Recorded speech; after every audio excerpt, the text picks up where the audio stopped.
মালাইকারি করব, তাই চিংড়ি মাছ ভেজে নিয়েছি, পটল আলু ভেজে নিয়েছি।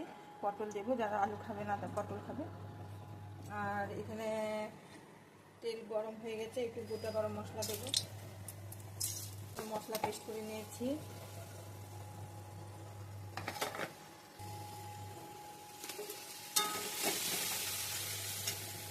আর এখানে নারকেল নেই, নারকেল না থাকলে তো কী হলো, গুঁড়ো দুধ দিয়ে করে খেয়ে দেখবেন, ভালো লাগবে।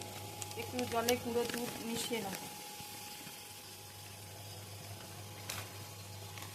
অনেক সময় হয় না, নারকেলে অনেকের অ্যালার্জি থাকে, আবার অ্যাসিড হয়ে যায়।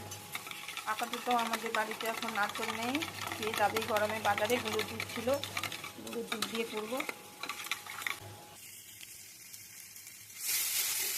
মশলা হয়ে গেছে, এবার সবজি আর চিংড়ি মাছ দিয়ে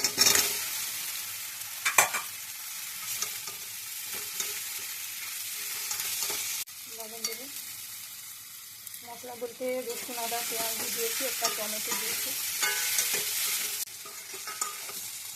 গুঁড়ো দুধ জলে গুলে নিয়েছিলাম,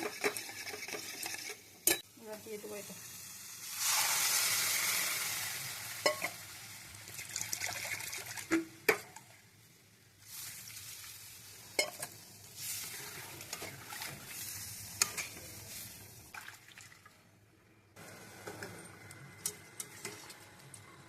মালাইকারি হয়ে গেছে, আলুও দেখুন সেদ্ধ হয়ে গেছে, আর পটল তো হয়েই যাবে।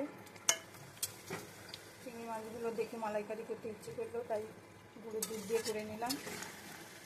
আপনারাও একবার করে খেয়ে দেখতে পারেন, গুঁড়ো দুধ দিয়ে ভালো লাগবে আমার মনে হয়।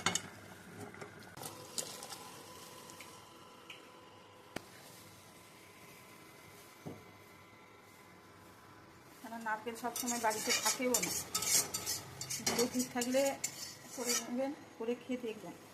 আমিও আজকে করে নিলাম গুঁড়ো দুধ দিয়ে।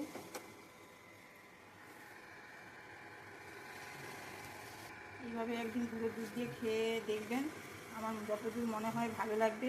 নারকেল না গুঁড়ো দুধ কিছুই বুঝতে পারবে না, একদম নারকেলের দুধের মতোই লাগবে খেতে। আর ভালো থাকবে,